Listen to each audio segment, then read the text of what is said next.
The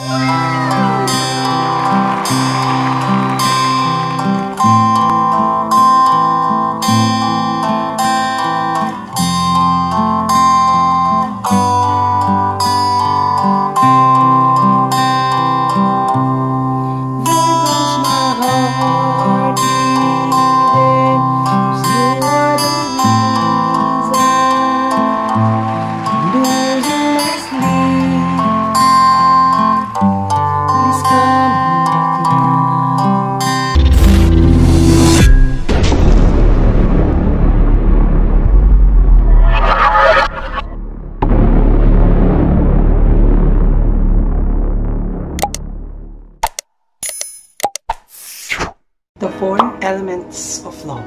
1. Kindness. Make someone feel happy, developing deeper understanding on the person you love. Take time to listen the words about their hopes and ambition. Number 2. Compassion. Ability to ease the pain of others. Understanding the suffering of your love. Communicate with love and then help them. Open communication will strengthen love. Happiness. This ties all 4 elements and it is considered to be as the most important element of love. If you're in love and feel the joy in it, your love grows stronger and it's a sign that the love is true. Take time to do things that you bring your joy together. And number 4 is freedom. When love is true, it is a free-worry relationship. Allows ourselves to be compatible, to share the ideas and thoughts without fear of judgment. Spend time apart from your partner.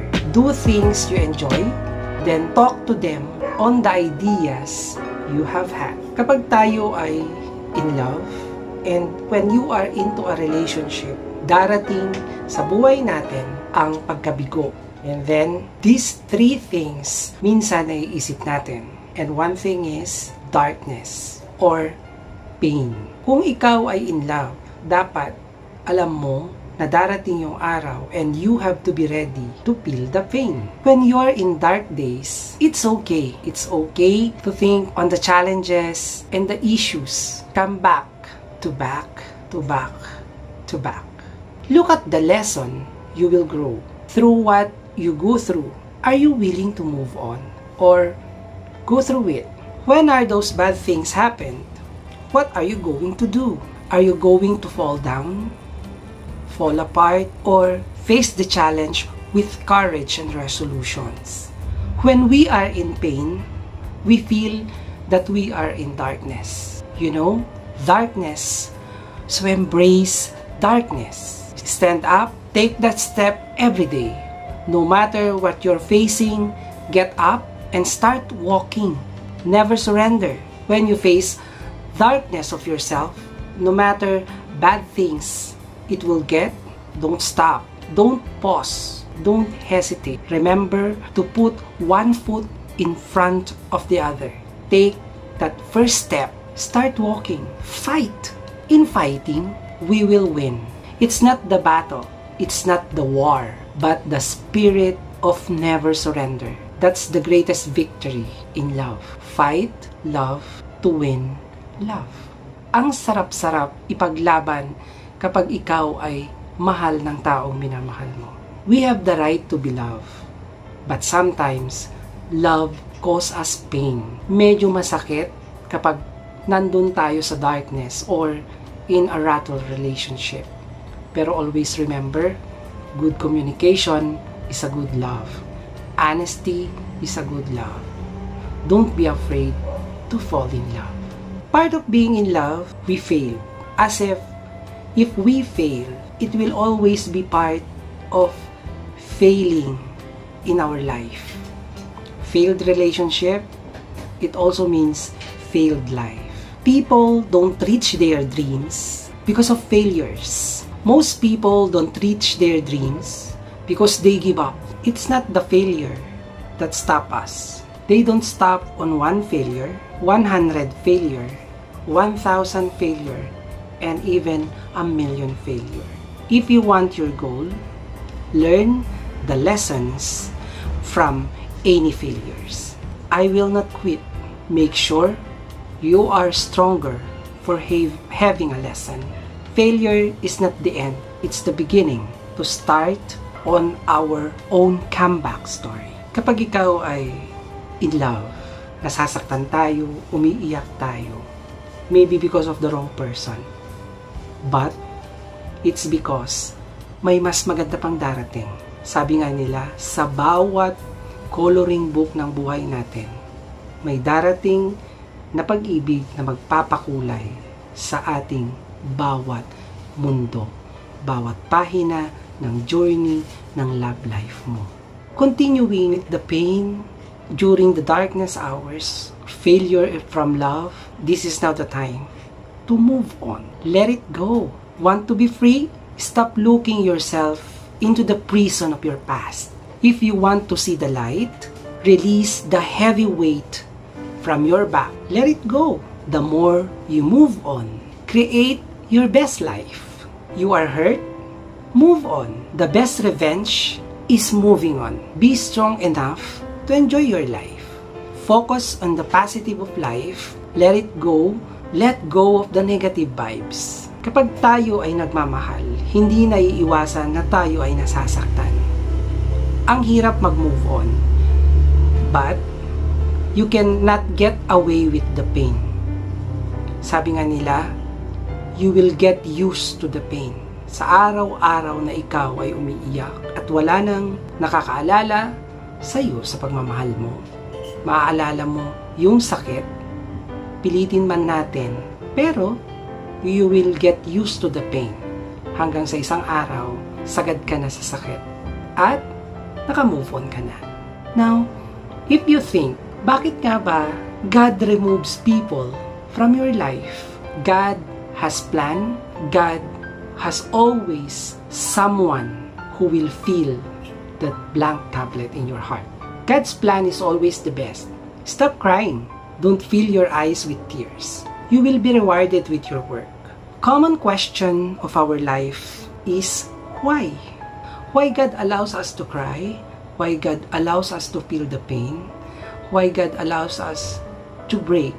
Now, what is the purpose of all our suffering, our failures, our crying and pain?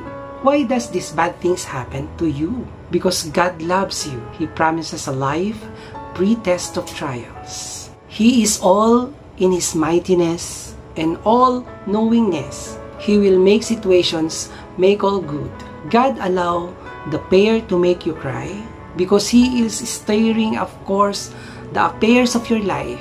Wipe your tears because every teardrops from your eyes are a drop of hope. Lagi mong tatandaan, never cry someone who hurts you. Just smile and say, thank you for giving me the chance to find someone better than you. Never hate jealous people. They are jealous because they think you are better than them. One great lesson I've learned from our life, there is no market for your emotions. So never advertise your feelings. Just show up your attitudes. Life is short. Time is fast. No replay, no rewind. So every moment as it comes. Life is beautiful. One day, 1 hour, 1 minute. It will not come again in your entire life. So avoid fights, avoid angriness, and speak lovely to each and everyone. Pag pinag-uusapan ang love, it always comes up with a love that completes you. Sabi nga nila, you complete me. Love completes your life. Not looking for Mr. or Miss Right, no one can complete you until yourself is complete. Focus on completing yourself to have the right person to complete you because love is the most powerful force on earth. We deserve to be loved. And first step in our journey to real love is to love yourself.